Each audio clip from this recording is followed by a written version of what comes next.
Hello, welcome to America at its Best. My name is Rebecca Painter and I'll be your host for today's show. This is our 8th episode in a row of America at its Best. And we started the show because we wanted to bring you some good news. Despite what you see on TV every morning or what you're reading in the paper, good things are happening out there thanks to you and your partnership with this network.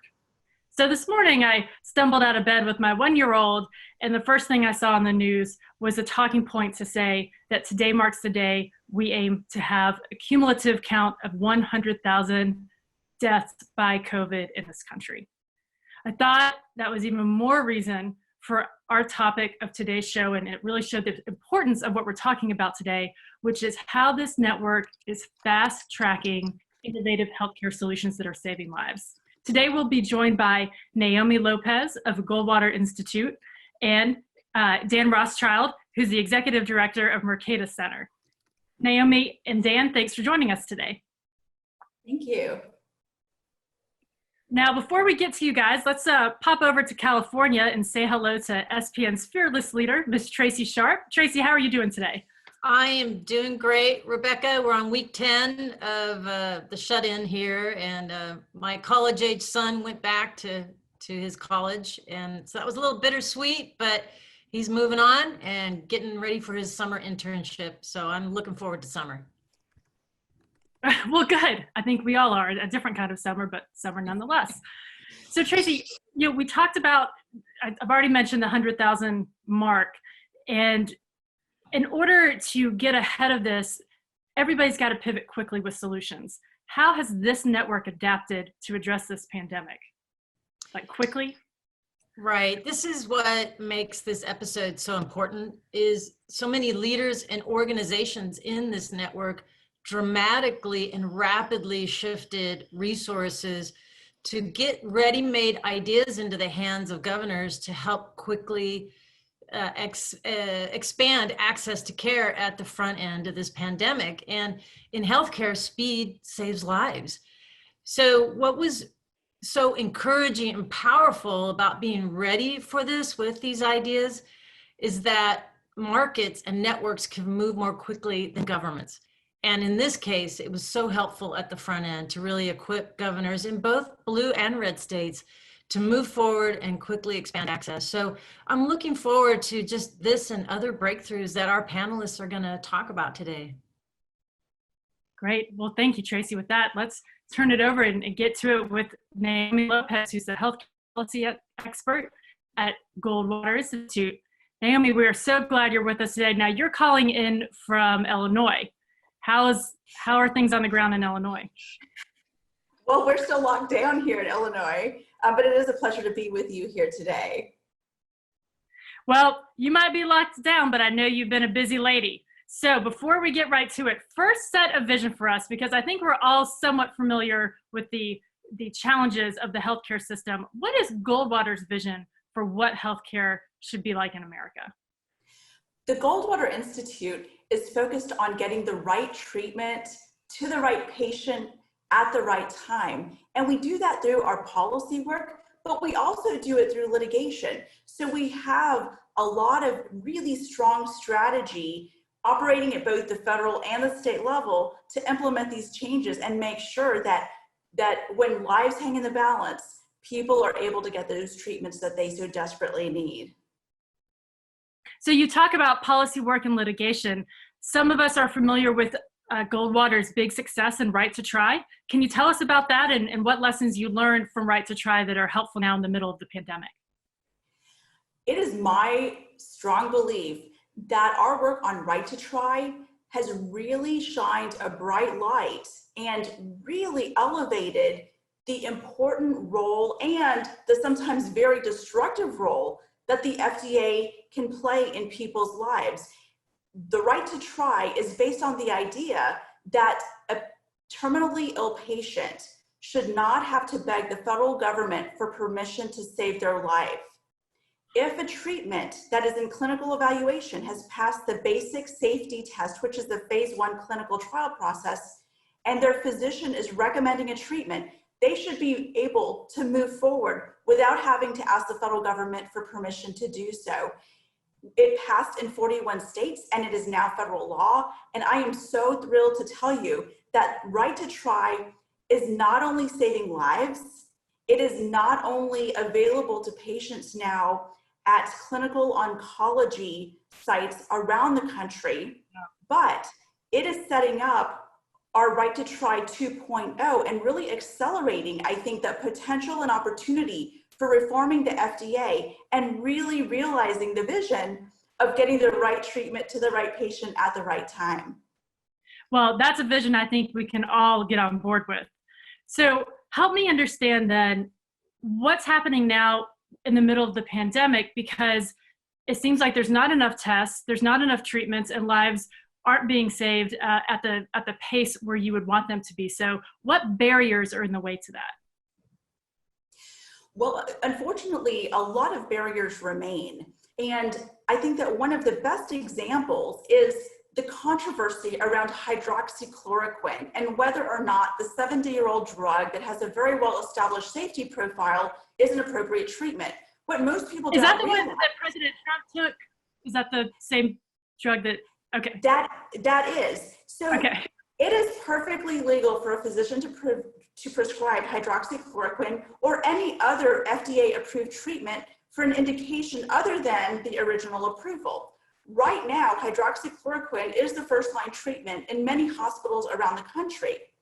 Unfortunately, there is an FDA gag rule, and the Goldwater Institute is leading the policy effort on this particular gag rule and has been for the last 3 years. The FDA basically criminalizes a manufacturer when they talk about scientific and truthful information about off-label uses of these treatments.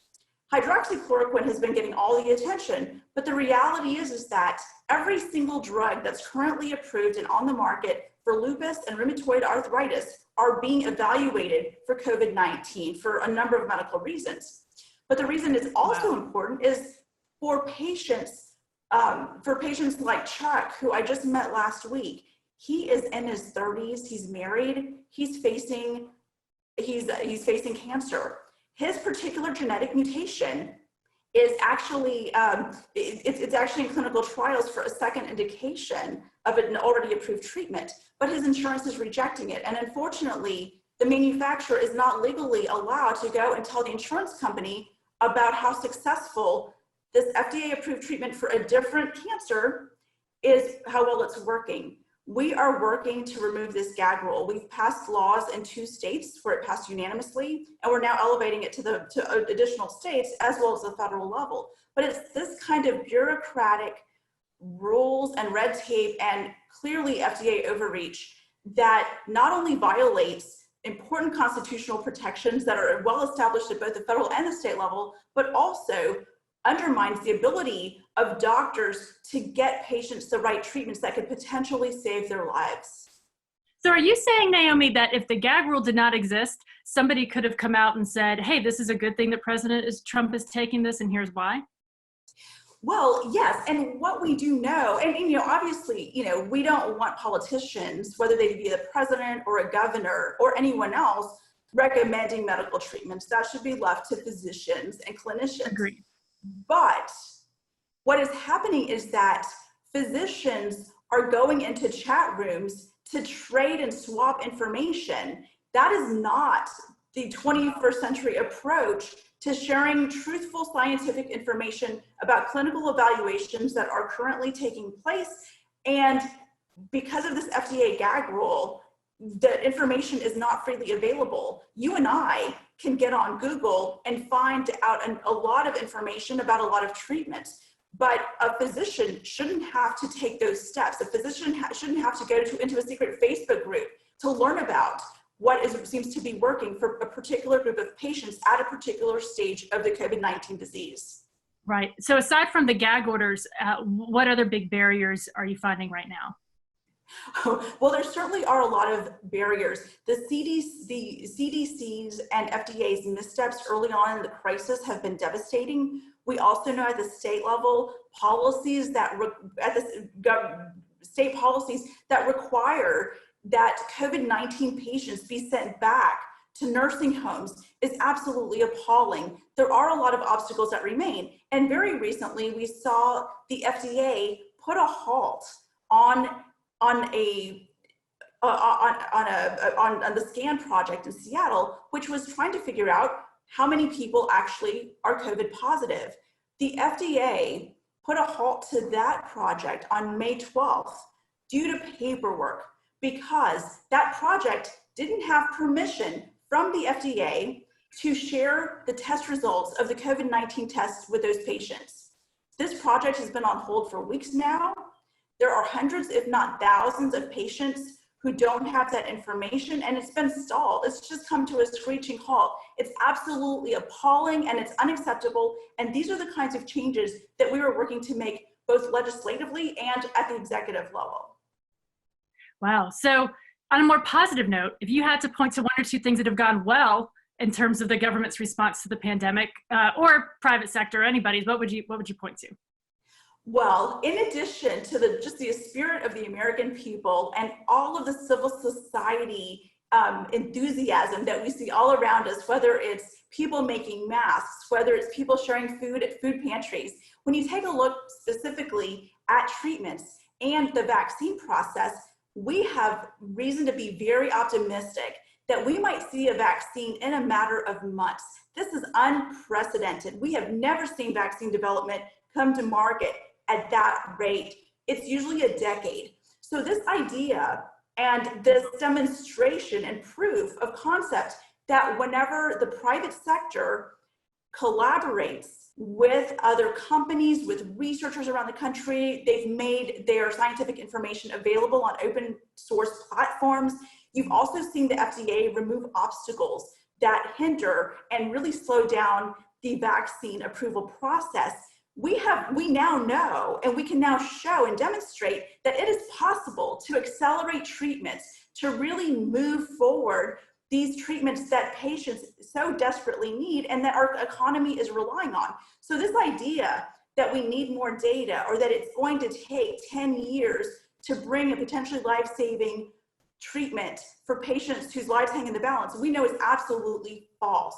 We know that the FDA can move very rapidly when they want to and when people are watching. And we are watching, and we are absolutely going to take this and move it into other disease areas and in the clinical evaluation process so that patients can get the right treatment at the right time. Great. Tracy, do you have a comment?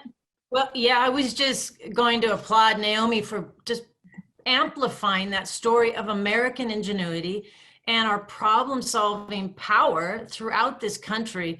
When we're pressed, when we're down, that ingenuity shines through, really. I thanks for sharing that. I know we have more stories today along those lines. It's important that we get these stories out. Agreed. And on that same track, Naomi, I know you're talking to a lot of healthcare professionals and patients. What are they saying right now? How are they feeling? Well, right now, I think everyone is very much focused on getting a vaccine so that we can open up the economy. But in talking to the patient groups that have been so instrumental in shining a bright light on the flaws and the obstacles that the FDA puts in the way of getting the right treatment to the right patient at the right time, what they are really frustrated by is that right now, a lot of their scientific research has come to a halt.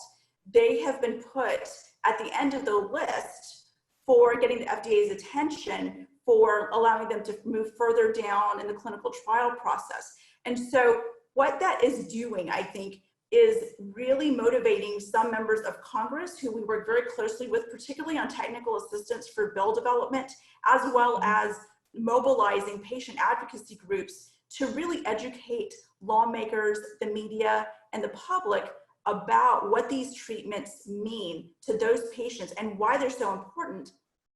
We are able to pivot to that next and really push for important reforms that will further remove some of these obstacles and barriers that continue to stand in the way. Naomi, how long do you think the gag order is a great example of some of these other things you're talking about. How long do you think it's going to take to see that change? Well, one of the silver linings of this pandemic, and of course it has been absolutely devastating, not only for people's lives, but also their livelihoods, is that we now know how important good policy is. For example, right to try has been good policy all along. It provided liability protections for providing treatments outside of the clinical trial space. It also allows manufacturers to recoup some of their costs for providing that treatment, their direct costs only, they still can't make a profit. But what's really important about this is that it is going to accelerate the ability to move forward on FDA reforms. The right to try, I think because of the public education campaign and efforts that were made by us as well as our partners across the entire country, people now understand what FDA's rules and regulation and red tape really mean. And so, you know, we still value the FDA. Patients want to know that a treatment has gone through the clinical evaluation process and that it's been rigorous, but they don't want the federal government to tell them that they can't access it if they are aware of the risks and if they consent to that treatment. Americans want that freedom. It is one of the most personal, most important freedoms that we enjoy. And by exposing just how much the FDA interferes, I think we're really going to be able to move these reforms much faster than we otherwise would have been able to. Great. Okay, last question for you. And as I ask my last question of Naomi, please don't be shy about adding your own questions in the Q&A box at the bottom of the screen. Naomi, you've been part of SPN's healthcare working group for quite some time. Can you speak to the work that you guys are focused on now in light of COVID and looking towards the future? Well, right now, I think everyone has been very focused on taking the federal flexibilities that have been provided, which very much center on things like scope of practice reform, which we've been working on for years, and making those permanent. But also looking forward, I was talking about the vaccine development. One of the areas where scope of practice really comes into play is this idea of pharmacists who graduate pharmacy school. This has been the case for about the last 15 years. They graduate pharmacy school with the education and training to administer vaccinations.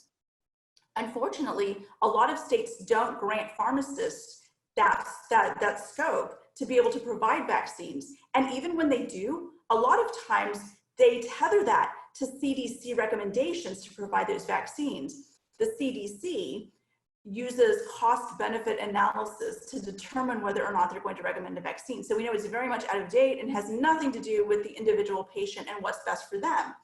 So what I'm taking to the working group next is legislation that specifically allows pharmacists to administer vaccines, particularly any vaccines related to COVID-19, of course, but also any vaccines really, so that as soon as the vaccine comes in online, states will be ready and those pharmacists will be able to provide them on the spot. So imagine you don't have to go to your physician's office. You don't have to schedule an appointment. You don't have to take 3 hours off of work that day. You can go on a Friday evening, on the weekend, on your lunch break, walk up, get the vaccine, and often at a much lower cost than having to set a physician's appointment. So that's going to be next in this particular, as it relates to this particular crisis and the working group. That's fantastic. Thank you, Naomi. You've sold me on that. We'll hear from you again at Q&A in a few minutes. Thanks a lot. With that, let's turn over to Dan Rothschild, the Executive Director of the Mercatus Center at George Mason University. Dan, thanks for joining us. Thanks very much for having me. All right, so Dan, you are home right now with 3 small children. How's that been going the last 10 weeks? I will say that they are getting some kind of education. Television is doing more than its fair share of that work, but especially for my oldest, who's going to be 9 next month, it's been pretty cool what she's been able to do through Khan Academy and other online resources. That's great. Well, it's good to know that you've been able to pivot your home life as well as your work life, because we started this show talking about how these organizations, the think tank community and others have to move quickly in order to find these kinds of solutions. And the first thing, from what I understand, Mercatus did was realize you guys had to have some better ideas, a ton of ideas out there to start solving problems. Tell us how you found more ideas. Well, we looked at what was happening at the beginning to middle of March, and we realized that this was going to be a crisis where there was a speed premium. You know, one of the analyses that a couple of my colleagues at Mercatus put out estimated that the costs of this crisis could be on the order of $3 billion per day. So that means that every day we were losing literally billions of dollars in output as a country. So we had to move extremely fast. So we put out a call for ideas to our academic network, to the state policy network, member organizations. And within a couple of weeks, we had received over 200 different proposals for policy briefs and original research. And through a pretty quick turnaround process, we were able to go through, identify some of the best ideas there. And in 60 days, we published more than 70 original policy briefs, research papers, essays, and other studies. And this is— So it's always good to have ideas and know they're out there, but give us some meat on those bones. What was the best idea you came across? Sure. I mean, there were an awful lot of ideas. And one of the things about going out to a network like this is you have so many people who have a specialized area of expertise, and they know something that can contribute to this. So for instance, a couple of our master's students who had graduated and gone on to jobs knew a lot about the Defense Production Act. And so when people started to talk about the idea that the US government should nationalize industry to produce ventilators or to produce personal protective equipment, we realized, knowing what we know about markets, that doesn't work. Car companies are not fungible with ventilator producers. But you know what does work? It's markets, it's incentives. And they identified that the Defense Production Act allows the government to effectively create markets. So instead of saying, you're going to go produce 1,000 ventilators, the government can say, we're going to buy the first 1,000 ventilators that are produced at under a certain amount of money. So they put out the idea that we should do this for personal protective equipment, not just for medical and other frontline workers, but for as many masks and other things that we needed as a country. And so this was an idea that was taken up by the Bloomberg board of editorial board, by the New York Times. And then a couple of weeks ago, we woke up to find that President Obama had tweeted about an article endorsing this idea. So this was the kind of cool idea that we were able to generate. And you know, equally on things like addressing the legal liability issues associated with reopening businesses and schools and universities. What do drones and other emerging technologies, what role can they play through regulatory changes? What are the limits of infrastructure stimulus? An idea that you'll recall was being discussed as recently as 3 or 4 weeks ago, the potential of a $2 trillion infrastructure stimulus. So we were able to get out there quickly, advance good ideas, and push back on some bad ones. You have been getting out there quickly, and you're not limiting your scope here just to economists and think tank folks. From what I understand, you've cooked up a plan in partnership with some Silicon Valley folks to partner with scientists and get fast funding in their hands so that they can solve some of these problems. Tell us about that, because it's very rare for this network to partner with the science folks, from what I understand. So you were talking earlier, and Tracy, you were talking about the importance of moving quickly, and that's exactly what we've been trying to do. So a conversation between Tyler Cowen, our board chairman and a professor of economics at George Mason University, and a couple of entrepreneurs in Silicon Valley, they started asking the question, where can we help put our resources to get them quickly into the hands of scientists who are doing this really important cutting edge research? And they realized there wasn't really anywhere that could do this kind of quick turnaround. So Tyler and I and some of our colleagues at Mercatus talked about it, and we realized that this was actually part of our core capability. So our friends in Silicon Valley and elsewhere committed more than $16 million in a period of just a couple of weeks to putting together grants that are going to biomedical researchers around the country and indeed around the world who are doing the most important cutting edge work on COVID-19. So can you tell us a little bit about these grants around the world and more specifics? Sure. One thing I forgot to mention, the title of the name of this program is Fast Grants, and these are absolutely fast, much faster than the National Institutes for Health, National Science Foundation. We were able to give proposers notice within 48 hours as to whether or not their grants were accepted, and then we were able to make payment within 24 hours. So as little as 72 hours between the time that someone submitted a proposal to us and the time that a wire transfer went to their university. Because again, Fast is the name of the game. We had to move quickly here in this process. So we've been able to support groups like a couple of the research groups at Rockefeller University in New York. They were the ones who did the first research showing the existence of universally effective antibodies, which means if we're going to have a vaccine, we first have to know, can humans generate the antibodies to COVID-19? Is it all of us or is it just some of us? Because then you've got very different medical questions and frankly, very different public policy questions. They proved that there were effectively universal effective antibodies against COVID-19, so that if we found a vaccine, we could deploy it pretty widely. So of all the grants that are out there with these fast track grants, what would you say is one problem they're trying to solve that you think is the most pressing right now? Obviously, the question of testing is one of the ones. And that's been one, going back to what Naomi was saying earlier, where you've seen just literally thousands of different businesses and scientists and university departments and nonprofits trying to figure out what they can do to hack us into being able to do literally millions of tests a day. So we were able to provide a grant to a group called Curative that was a startup in California that was working on sepsis testing. But they realized when COVID-19 came along, the COVID-19 challenge was much more important than sepsis, and they had the ability to transform what they were doing. But what they needed was capital, and they needed it quickly. So we were able to make a $200,000 grant to them. Within hours, they were building up a payroll, they were bringing people on board. And by the end of April, they were doing 20% of the testing in the state of California.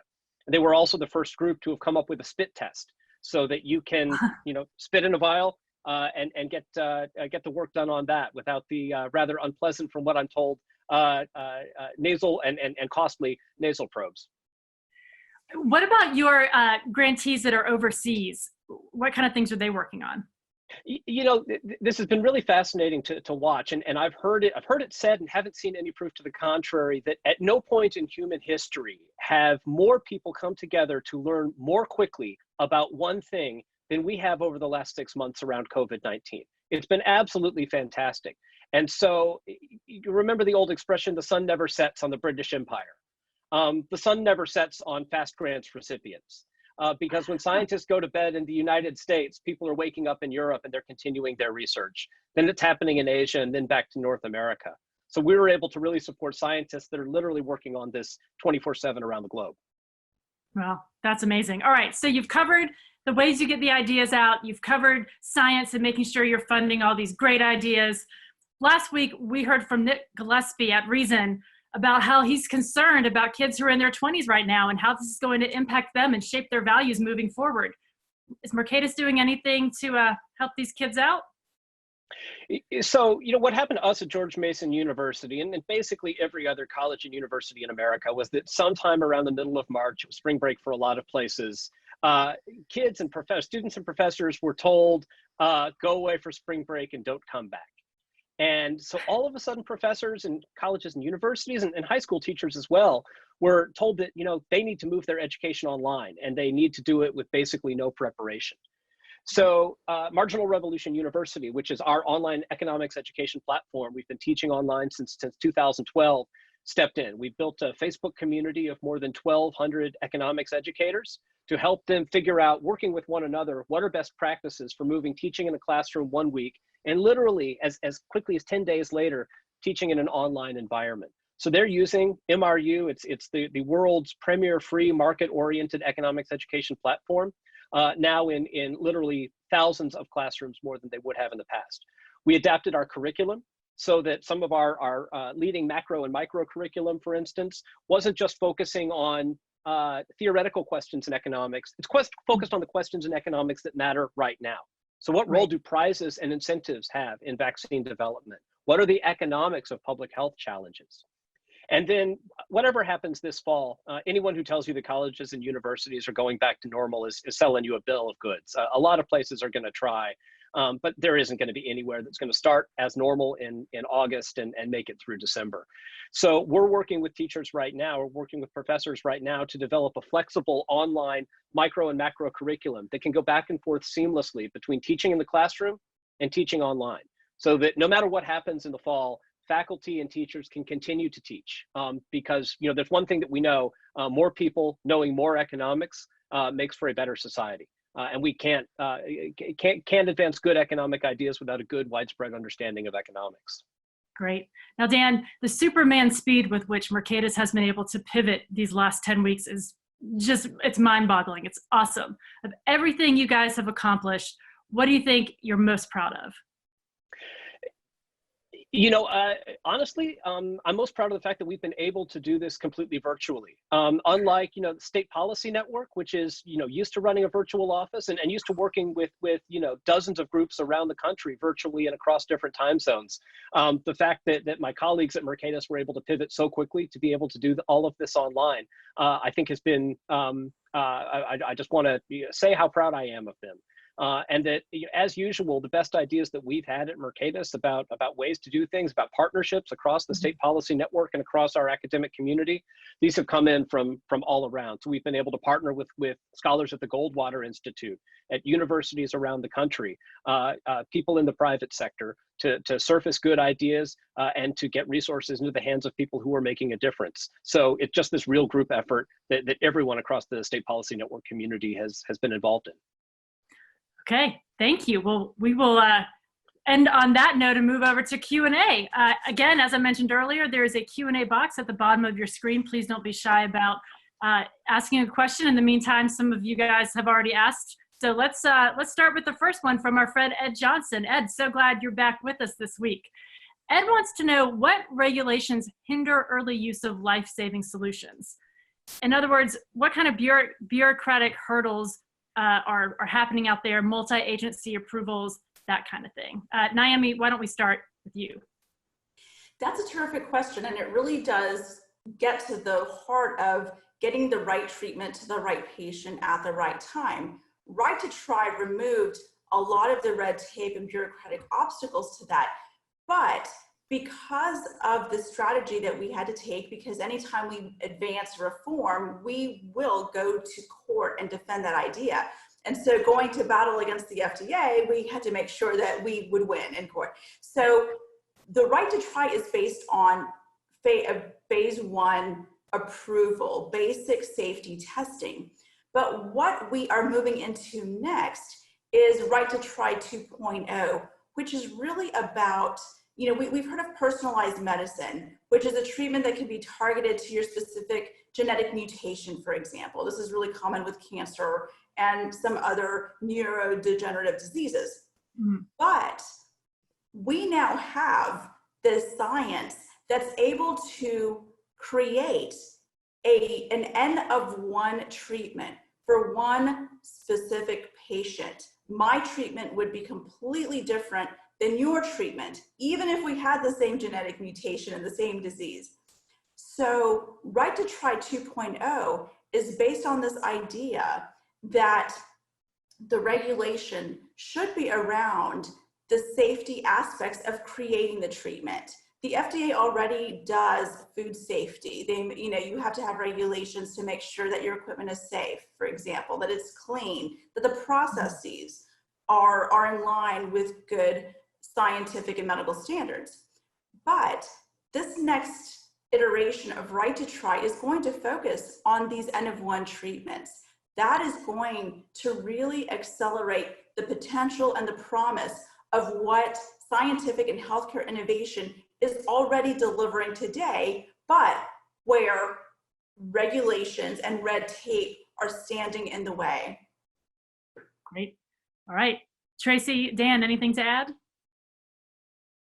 I would just simply say that, a lot of these issues are cases where Naomi and her colleagues and my colleagues at Mercatus have been making the case based on evidence for a number of years. And people can set aside evidence and ideology when it's the only thing left to do. And so I see a big opportunity and a big challenge for us going forward is making sure that we don't re-regulate a lot of these industries, both in the healthcare space and more broadly across the economy. Yeah, I would just add that the healthcare working group that SPN formed almost 7 years ago has been working on these issues as well. And now the task is to make the temporary permanent. So I look forward to the days ahead when we can make progress there. Yeah, thank you. Okay, next question from Irvin Jacobs. Irvin, thanks for joining the show. Now, Naomi, you mentioned phase 1 trials. Irvin's asking, are long phase 3 trials always necessary? I'm not sure what a phase 3 trial is, so I'll put that to you. That's a terrific question. In the clinical trial process, there are essentially 3 phases of FDA clinical evaluation. Phase 1 is the basic safety testing, and it's limited to a very small number of patients. Phase 2 expands it to a broader number of patients, and phase 3 expands it to an even greater number of patients. We actually know, contrary to common misperception, that there are more treatments that are pulled from a clinical evaluation when they move from phase 2 to phase 3, not because they're not efficacious, not because they're not safe. It's because of the financial investment required to take a treatment to the phase 3 clinical trial. It is extraordinarily expensive and it is extraordinarily time consuming.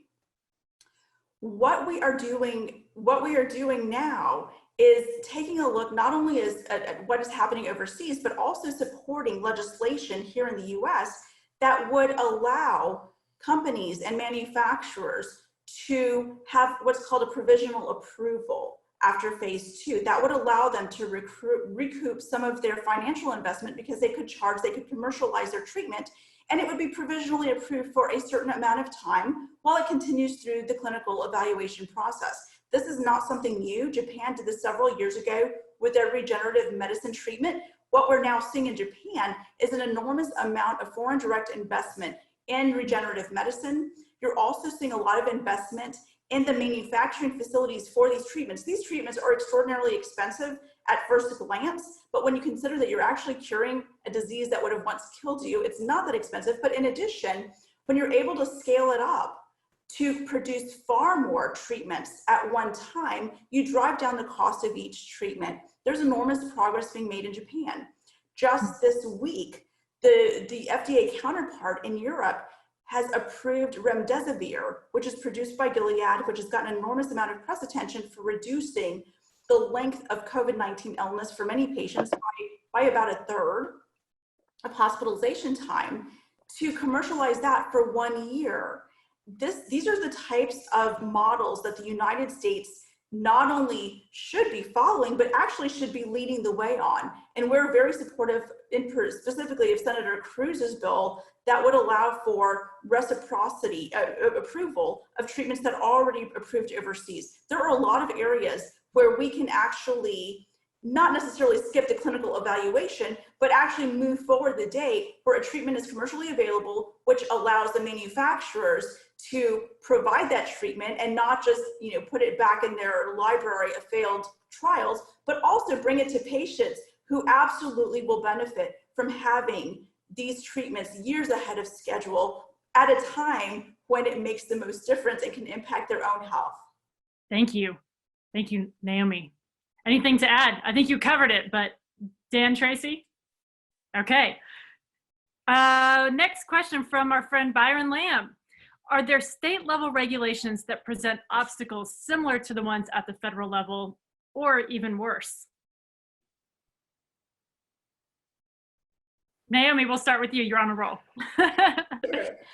So the Goldwater Institute, as well as the State Policy Network's Healthcare Working Group, are laser focused on these state level obstacles that impede access and affordability in healthcare. Unfortunately, a lot of these reform efforts don't necessarily fall along the Republican, Democrat, conservative, liberal lines. They're more crony, anti-crony type reforms. When you take a look at scope of practice, for example, physician groups will often block a broader scope for nurse practitioners because there would be competition. Same thing for dentists, blocking mid-level dental providers, dental therapists. So yes, this absolutely happens at the state level too. It is essential that healthcare reform efforts are directed simultaneously both at the federal and the state level, because both levels of government have an enormous amount of impact and influence over healthcare access and affordability. Yeah, I would add to that. A few years ago, the Republican speaker of a House in a large state told me that when it came to healthcare, he had 3 caucuses. He had the Republican caucus, he had the Democratic caucus, and he had the caucus from the Hospital Association. And that's been the case, I think, for a long time in a lot of states, to Naomi's point. We've seen over the last few years that more and more states have realized that there are a lot of things that they can do to expand healthcare on the supply side by pulling back regulatory barriers. For instance, certificate of need laws, which have recently been repealed in a number of states, scope of practice laws, which Naomi has been a leader on, pharmacy practice. You can kind of go down the list on that. And cumulatively, when you look at state regulation versus federal regulation in the United States, there's about 1 million restrictions on the books on the federal level, but across 50 states, there's 6 million regulatory restrictions on the books. So there are a lot of opportunities for regulatory reform in healthcare and elsewhere. Well, now I know why our working group's so busy. Go ahead, Tracy. Right, yeah, I was just gonna say, for sure, it's a target-rich environment.